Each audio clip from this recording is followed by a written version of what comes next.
Hello and welcome to the Let That Shift Go podcast. I'm Noel. And I'm Lena. And this is where we talk about the good, the bad, and all the shift in between. We'll just talk mad shift. Let's get into it. And on this week's episode, we're talking about shifting money. Yeah. Do you want to shift money? Yeah. But before we get into that, let's do these skin deep cards. And you want to go first? Or I'll go first. Yeah. All right, go ahead. What is the most important thing you didn't do that you should have done? What is the most important thing I didn't do that I should have done? Oh,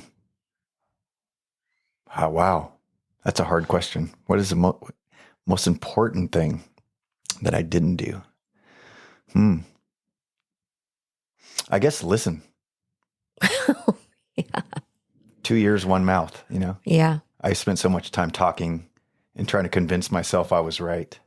That I didn't spend a lot of time listening, or like active listening to people. Yeah. That's a learned skill, I think. Yeah. Deep listening. Yeah, I found more recently, I've found myself reflecting on how I just made excuses for everything I did. Oh. You know, That takes a we lot of talked a little bit talking. about that last episode, you know? Yeah. So, yeah. Probably All right. not listening sooner. That's a big shift. Yeah. All right. Your question is, how am I most like you and how does that scare you? I would say in the past, we were most alike in our level of sarcasm. And How does that scare you? man, I don't know that it scared me, except that it could go on forever. Like we could just keep going back and forth, back and forth. And you know that now I've learned that a sarcasm is It's a form of anger. Yeah. And so I think we had prided ourselves on being so good at who's more sarcastic or who's more witty or who could like come up with the thing first. Yeah. That actually that wasn't really a good thing. No, and I can't figure out if it made me harder or, less, affected by other people's, Yeah. outsiders. It was like an influence. armor. Yeah, because I think like our family talks so much shit that when other people talk shit to me, I was like, that's all you got? My sister talks game way more than you. Yeah. Yeah. Yeah. Yeah. Now after realizing it's a form of anger. Yeah. It's like, it's not necessarily something I'm proud of, but I would say that's not really a thing. I think in the past, that was probably it. Yeah. Where we're most alike. Yeah. Yeah. Mm-hmm. Because other ways we're most alike don't scare me. Yeah. No. Like we're both very driven. We're very like out in front and those things don't scare me. Well, one thing I would say is like one thing that would be the same for me if I had to answer that question would be that what scares me is that me and you are always the first to do something. Oh, yeah. You know? Yeah, true. How are we the same? We're the first ones like, I'll do it. Yeah. I'll jump in the pool. I don't know if there's water, but Yeah. let's go see. Yeah, I'm less likely to do that now. Mm-hmm. I'm just more risk adverse. So, yeah. All right. Well, let's get into this book. It's a book called Think and Grow Rich by Napoleon Hill.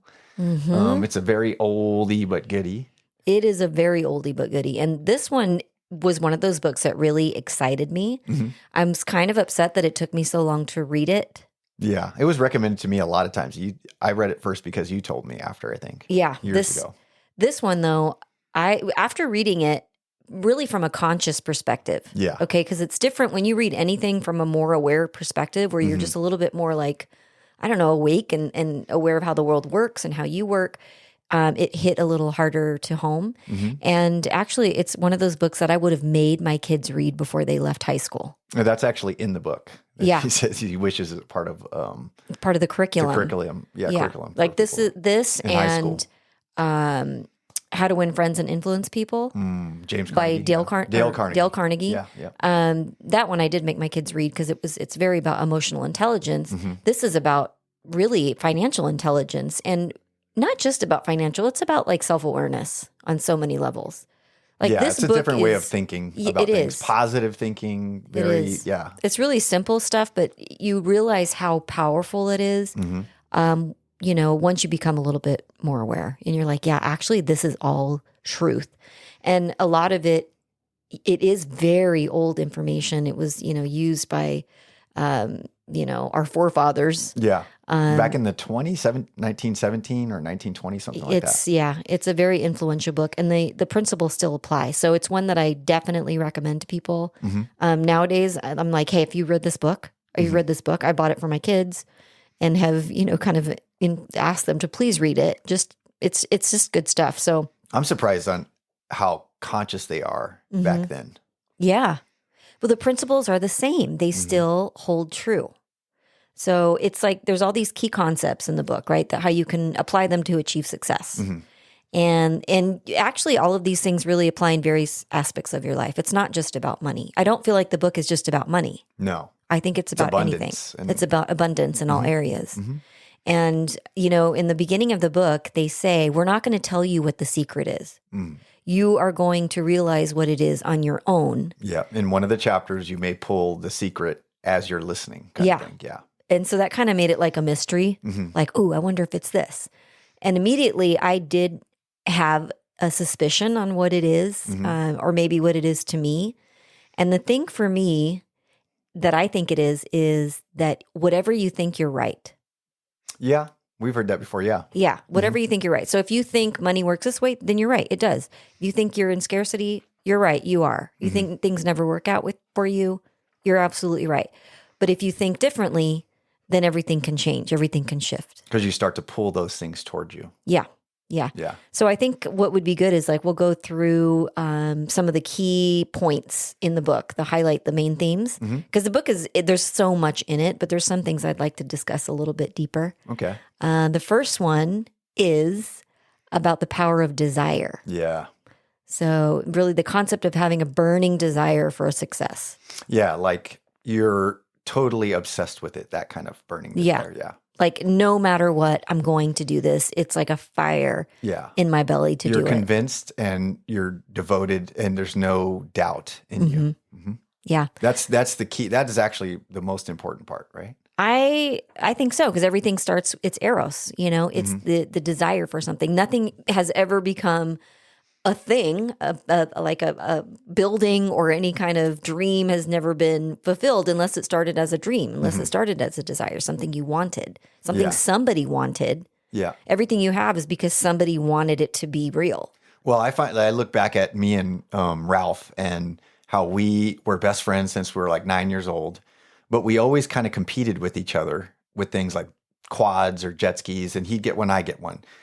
But we worked for it. We didn't have wealthy parents. We just kind of hustled and did side jobs, but you wanted it. We wanted it. And so we we're sitting around one day and we're watching this neighborhood dad load up a trailer full of, three-wheelers and dune buggies, and we're just sitting across the street just watching him like, man, I wish I could just sit on one of those things. And he's like, and he was one of our friends, one of the girls in our neighborhood. It was her dad.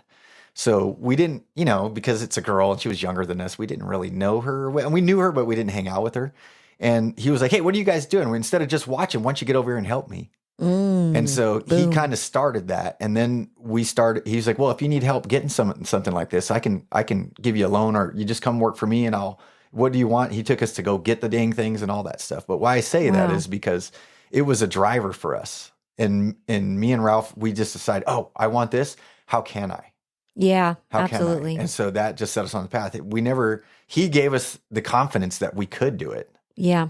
And he made it seem like it was absolutely attainable. So we thought, okay. Yeah. Yeah. So we fully If it's possible for him, it's possible for me. Yeah. And how nice of him to be able to say, yeah, if you want it, you can go and get it. You can work for it. I can help you. But that's where it starts, is with this like want. Yeah. With this the want. desire. Yeah. Being able to see something and saying, I want to do that. Yep. And I know for me, it was, becoming a flight nurse was one of the things, right? I would see the flight team come in and I'm like, I want to do that. And it was like this deep burning thing that would happen every time I would see them come in. And then it was like, at all costs, I will make this happen.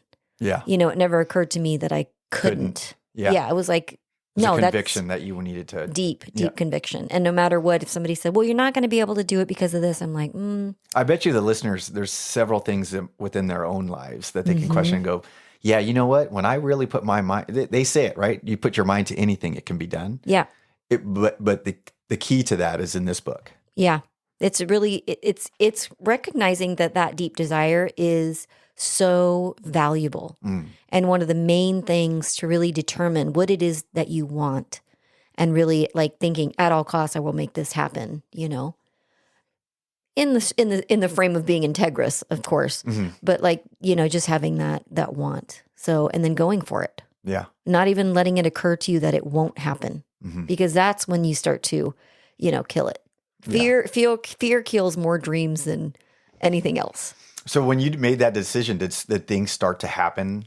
Absolutely. What did you notice that was like, oh, I made it? Was it clear to you that you had made that decision, or not at the time? No, it was definitely clear to me I had made that decision. And then over and over, there was an opportunity that would present itself to me to take another step forward. Yeah. But, I had to take a lot of steps forward to be like, how do I become competitive for this job? Like, how do I put myself in the best position to do that? Well, then I had to go work somewhere else and get another set of skills, and really planning for when I went in for my interview, I would know I'd have this, and this would give me an edge over the competition. Yeah. Because it was a very competitive job to get.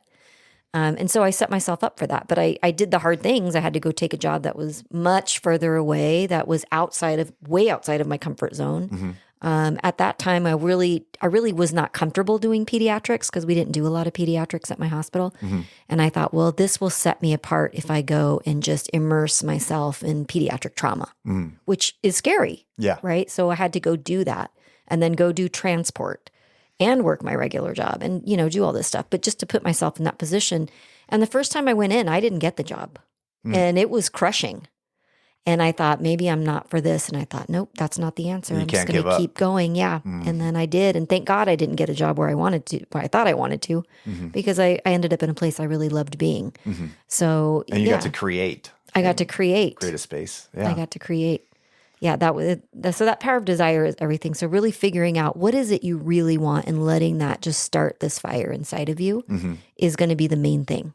It's like, I think we share that, where we just put our mind to something and then we just keep going. And yeah, your mind is so powerful.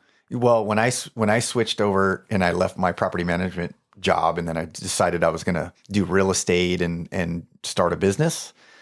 I started doing pools, but just as like a side thing until I got my real estate thing going, and then the market crashed and all this stuff. And I thought, I really got to take this pool stuff serious, because I got to pay a mortgage. So I was just like, you know what? I'm going to make this pool, I'm going to become a big pool company in San Diego. And I thought, how am I going to do this?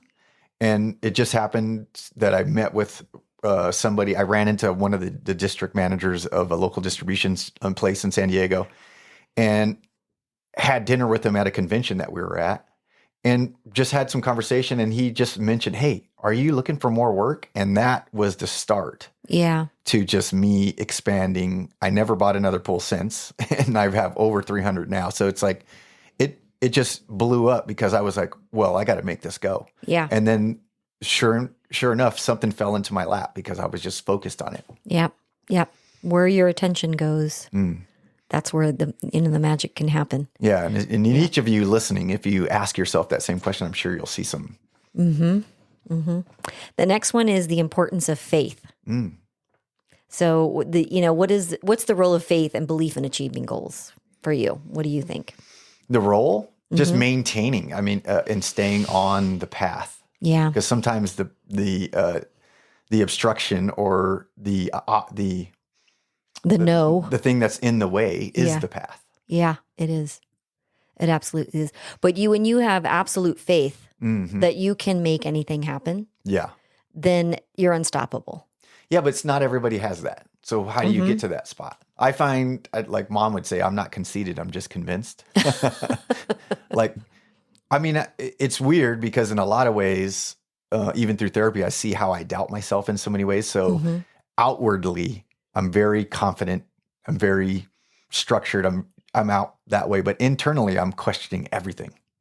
Well, I mean, for me, faith now really goes back to the belief, like the universal law, that whatever you put your mind to, you can make happen. Like, I have faith in that. If it's for me, it will be. And so just that belief, that deep faith that is true, it drives me forward. So when I hear a no, I'm like, nope, my desire is still there. I know that if I do A, B, and C, and I put my focus there, it will happen. That's faith to me, that what will be for you will be. If you put your mind to it, if you strive for it, if you look for the opportunity, it will happen. It's just when. Yeah, because there's another story in that book that talks about a gold miner who, came into some money, got a gold mine. I'm just remembering bits and pieces of it, but basically he started this gold mine and got in and hit a vein of gold and made a bunch of money and was trying to make more and invested all this money into all this equipment and he lost the vein of gold. So he's thought, oh man, he ended up giving up mining that gold. Yep. And he ended up selling for pennies on the dollar, all the rights and all the equipment. And the guy who bought it, decided, you know what, I'm going to look into this a little bit further. And he did some studies on this and that and he actually found 3 feet away from where that guy left off. Yeah. He struck the biggest gold mine. So 3 feet from gold. And that guy, ever since then, remembered that lesson that he should not have given up on his dream. And he ended up being successful in other ways afterwards, but that was a big lesson for him, not to give up. Like to never give up again. And I think that's the faith part. Yeah. Just believing in yourself that you can do it. Yeah. Yeah. So the next one is power of auto-suggestion. What is that? So really kind of talking yourself into it, constantly saying to yourself like this, it's getting better and better. Positive talk. Yeah. Positive talk. Like it's not woo. Okay. Like mantra and being able to, like for me, I would put I'd put sticky notes on my mirror and I would put those things on there that was reminding me of where I was going. Yeah. And really affirming for me, even when I didn't think it maybe sometimes. Yeah. If I would read it, if I would put it in my purview, if I would keep my focus and attention on the positive suggestion that these things were happening and these things were coming, were definitely very powerful. Yeah. And the other thing was always looking for why it was working out. Because, a lot of times what we do is we get down on ourselves and we say, yeah, it's not working out. And then your brain affirms all the way it's not, if that's what you're looking for.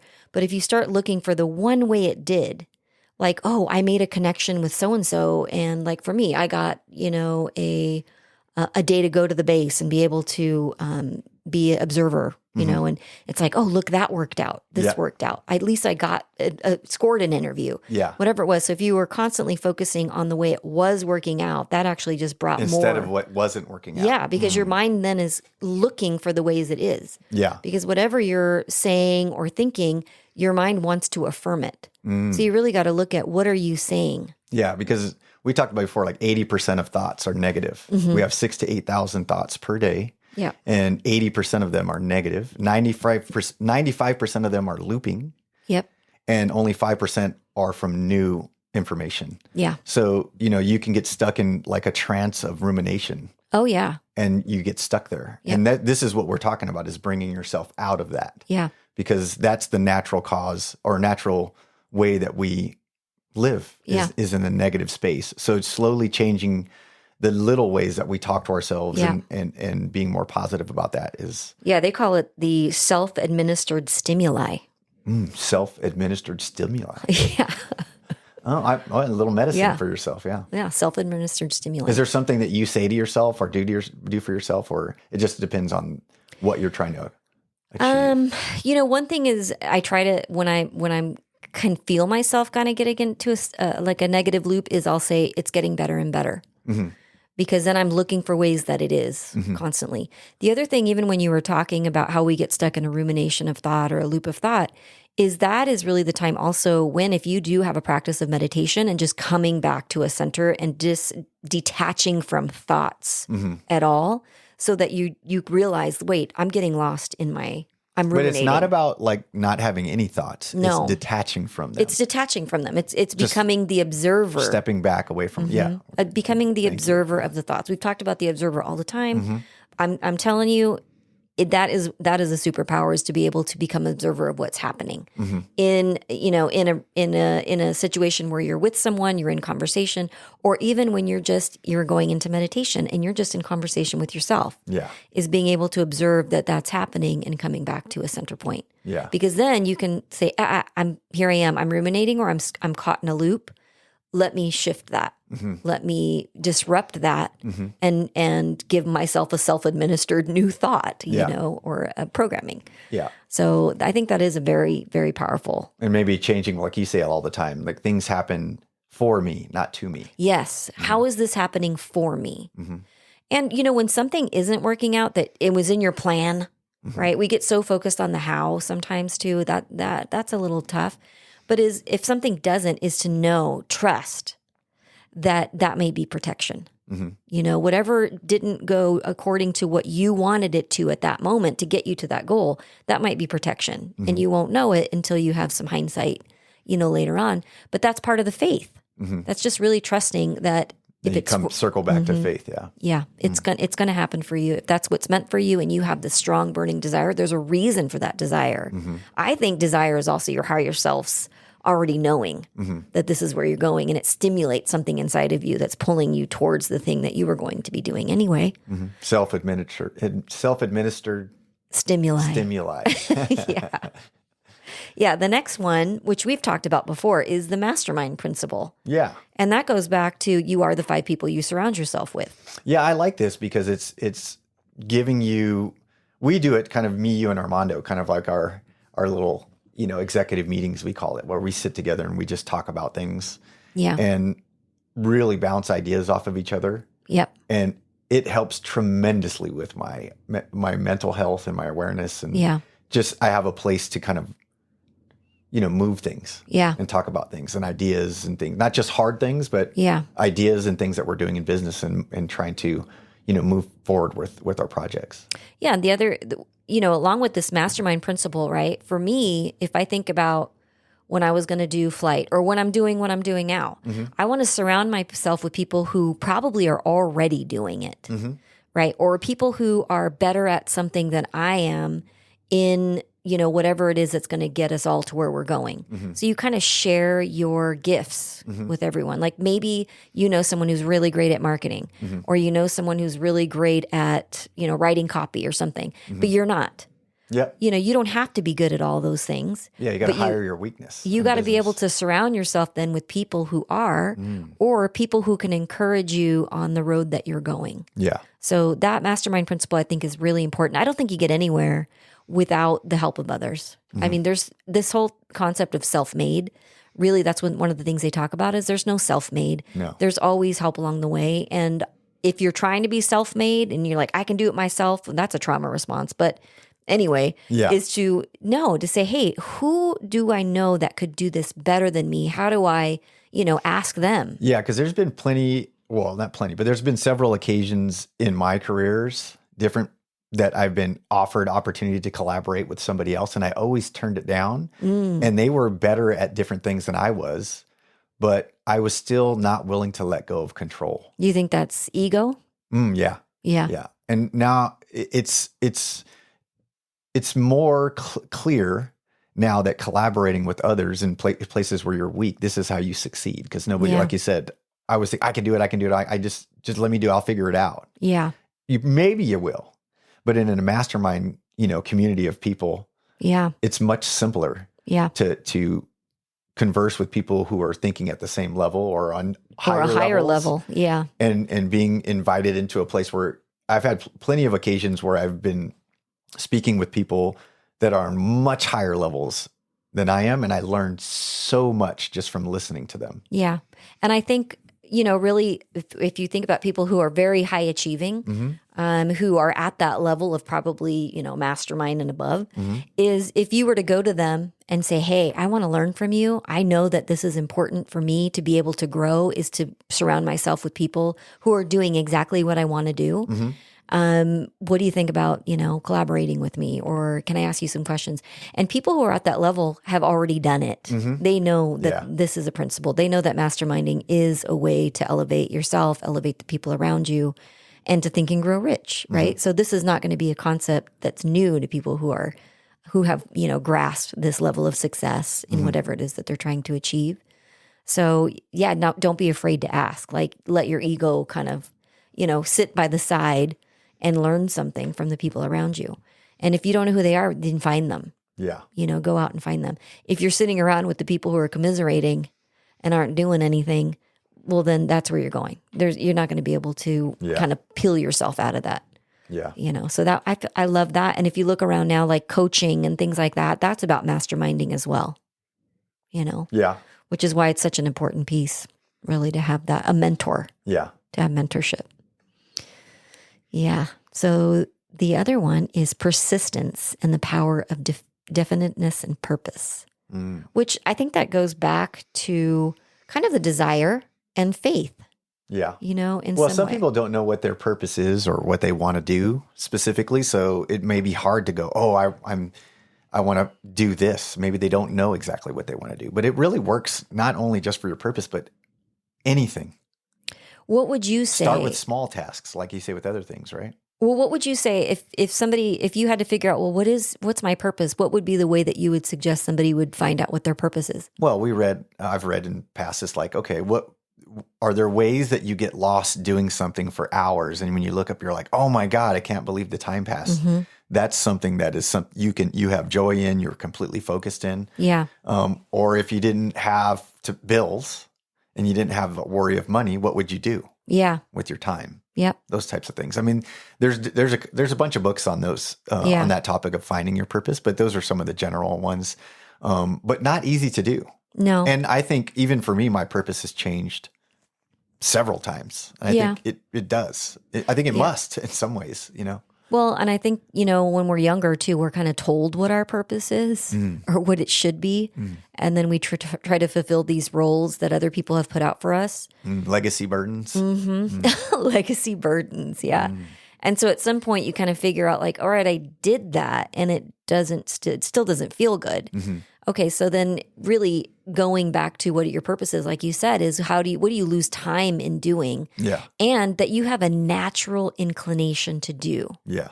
That, sometimes asking the people around you who are with you consistently and asking like, what do you think my purpose is? Or what do you see that I strive in? Yeah. That's something too. Yeah. Because asking other people.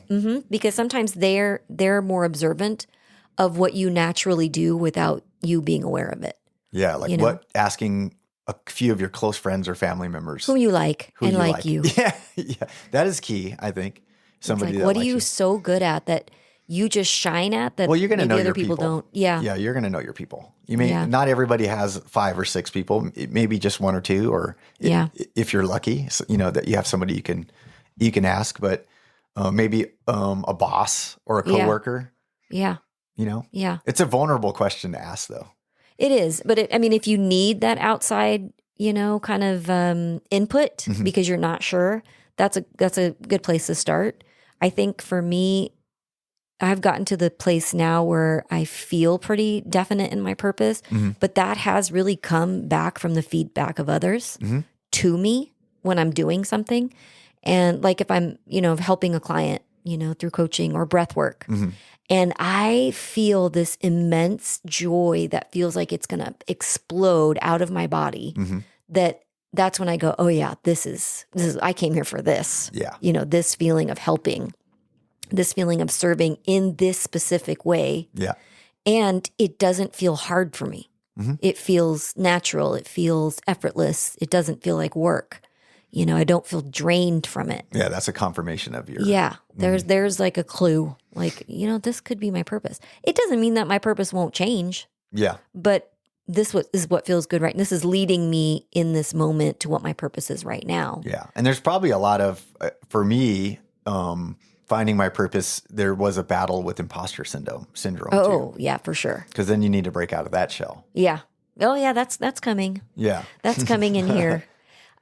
This other one, okay, so this one was really interesting to me. And this was the transmutation of sexual energy. So it's really talking about how sexual energy can be redirected or harnessed for creative purposes. And one of the really interesting things I found in this book was it said that most people, not all, and this might be a little outdated, but I don't know. Ask yourself, is that most people don't, find their purpose or become very successful in it until after the age of 40. Yeah, between 40 and 60 is the prime age for finding your purpose, I guess. Yeah, I thought that was really interesting. It's like why people seldom succeed before 40. And they said that because we often are using a lot of our sexual energy in order to pursue, other things Ego. like partner, ego, our looks, or, the outward appearance of how we're doing or whatever. And so it's more focused on the ego than on the more self-actualized part of ourselves. And so we're using sexual energy is extremely powerful energy. It's the most powerful energy. It literally has the power to create life. So when you're using all of that sexual energy for the pursuit of sex, let's say, or the pursuit of ego, attributes, you're not using that same amount of very powerful energy to create to, push you forward to what you came here to do. And so I thought that was really interesting and true. Yeah. On a lot of levels. So that's where I see like, okay, if there's people who are using all of their energy just for the ego, how much of it do they have left to really pursue the things that they most desire? Because if all of your desire is focused on this carnal energy, then how much of it do you have left to really pursue purpose? Yeah, like maybe it's the reason why the drive behind what you were doing before 40. Yeah. But once you get 40, you become more aware and you start settling into yourself. You get a little more hindsight. You have a conscience. Yeah. And then you start thinking. Yeah. And then pretty soon you're using all that energy to be like, I'm pushing myself forward towards this thing that I want so much. And maybe it's not just a partner or sex.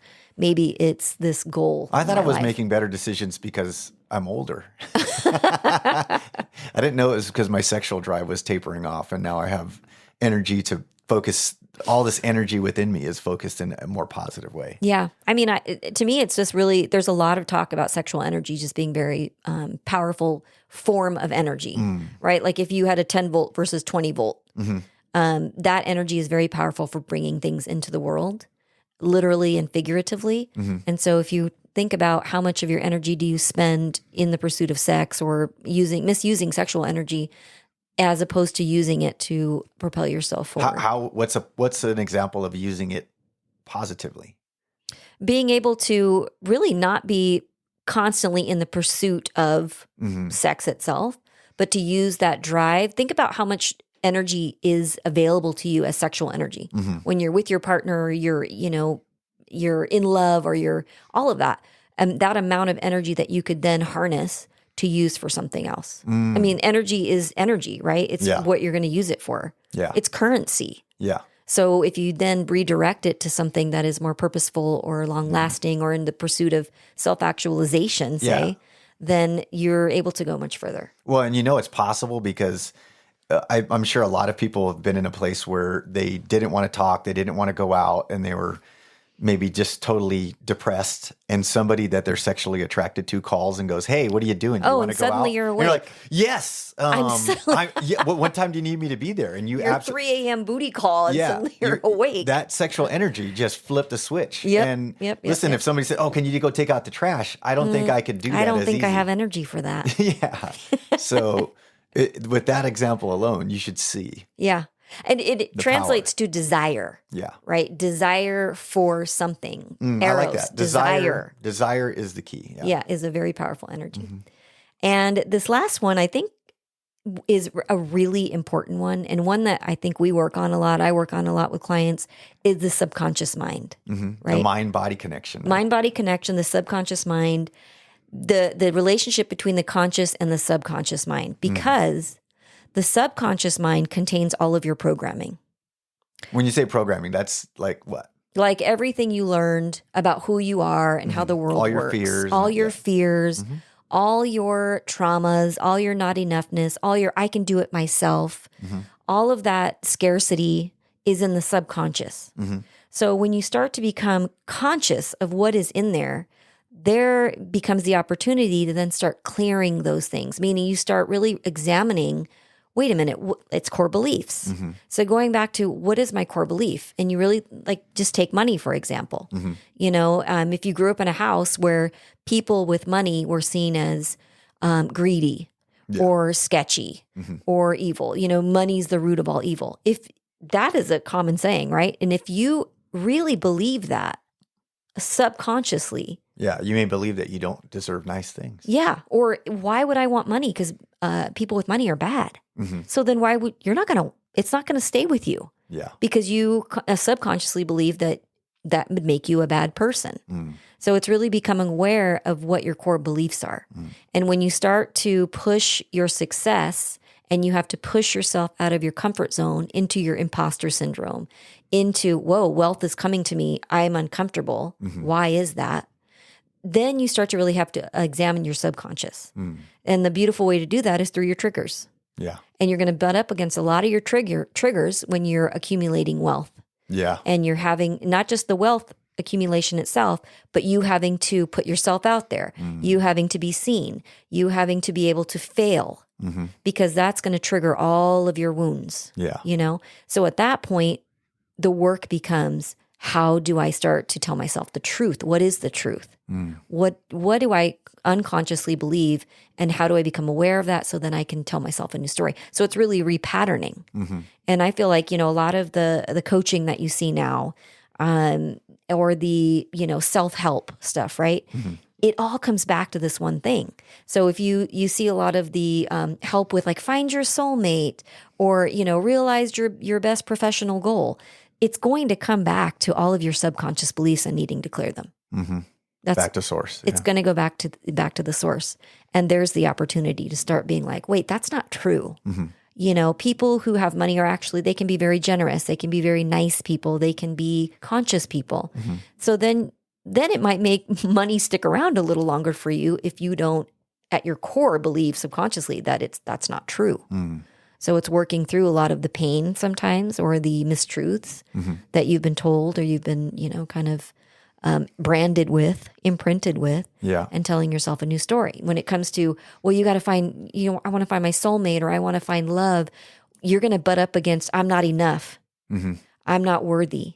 I'm not pretty enough. Whatever it is. I'm, you know, then you start to look at the stories you're telling yourself. Why do I keep picking this type of partner? Well, were you somebody that was raised in chaos? Because then chaos becomes very comfortable. So the soonest somebody shows up who has no chaos, they're just nice and they treat you well, you probably become very uncomfortable and push that person away, because that's not to you what love is. So that's all of this deprogramming, you know, and kind of making the way for abundance, whether it's in love or in money or success or whatever it is really becoming aware of what your subconscious mind is telling you. Yeah. So I don't know. These are for these reasons. Yeah. I think everyone should read this book. Yeah. No matter what. It's not just about money. No, it's a way to kind of live your life. Yeah, it is. So. It's written about, you know, Think and Grow Rich, but when you read it, you'll see that there's tons of more, you know, nuggets of knowledge in there. Yeah. I think that you know, they wrote it that way. So because on some level, most people think, well, of course I want to be rich. So let me pick this book up. But it's not just about money. It's about everything. Yeah. Yeah. And you have to have complete faith in yourself. You got to start talking to yourself different. You got to become aware of what your programming is, or what your unconscious, subconscious beliefs are. And focusing on the things that are happening good for you rather than focusing on the things that don't. Yeah. Switch it around. Shift it. Shift it. Shifting into wealth consciousness.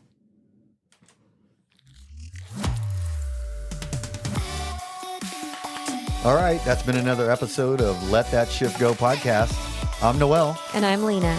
Let us know what your questions are, and we'd love to use them on a future episode. Or check us out on Insta at Let That Shift Go, or visit our website, serenitycovetemecula.com.